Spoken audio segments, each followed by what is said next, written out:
kasus, yaitu pelanggaran kasus kode etik profesi notaris di Provinsi Jawa Tengah yang berinisial JDU dan AHP pada Januari tanggal 22 2025. Kasus ini sudah ditindaklanjuti secara tegas karena kedua notaris ini merugikan masyarakat yang biasanya terjadi karena notaris berpihak pada salah satu akta maupun melakukan penyalahgunaan jabatan untuk kepentingan pribadi yang dapat mengganggu kepercayaan terhadap profesi notaris.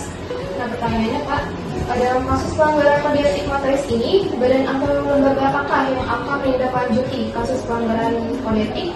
Dan apakah proses hukum ini berjalan transparan atau dilakukan secara tertutup? Lalu jika seorang notaris ini tidak bersikap netral dan memihak salah satu pihak, apakah ada pasal hukum mengenai contoh kasus ini? Jadi ada di Undang-Undang Jabatan Notaris kan ada. Tadi kan ada MPD, MPB, sama MPB.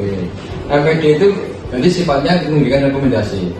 Misalnya kita jadi MPD, kita panggil notaris yang dianggap bermasalah, ada pengaduan masyarakat, kita panggil sejauh mana pelanggaran itu. Dari MPD kan ada tim dari notaris ada 3, dari akademisi, dari urusan pemerintah. Itu kan digabung di Majelis Pengawas Daerah. Nah, dari itu nanti akan direkomendasikan ini notaris melanggar kode etik apa enggak. Nah, setelah itu nanti dibawa ke MPW. MPW kan disidangkan lagi. Nanti dipanggil juga notarisnya termasuk pengadunya. Setelah dipanggil, unsurnya ada enggak? Apa misalnya melanggar kode etik? Kalau ada yang dari MPD mengeluarkan rekomendasi bahwa ini melanggar pasal ini misalnya gitu, karena terjadi gini-gini. Nanti yang bisa muncul dari MPB.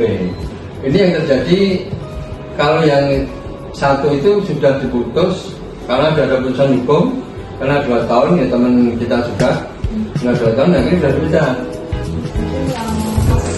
Pajak nggak dibayar pajaknya.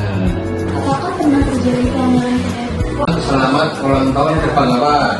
Keseimbangan antara kepentingan pribadi klien. Notaris sifatnya netral.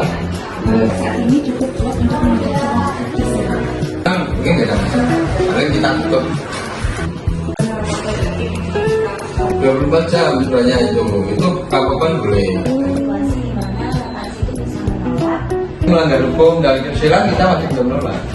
Ya, kalau akta itu yang lembaga itu asli. Kita telepon ke notaris yang bikin. Sebenarnya itu apa terjadi Kan dari pemerintah berapa?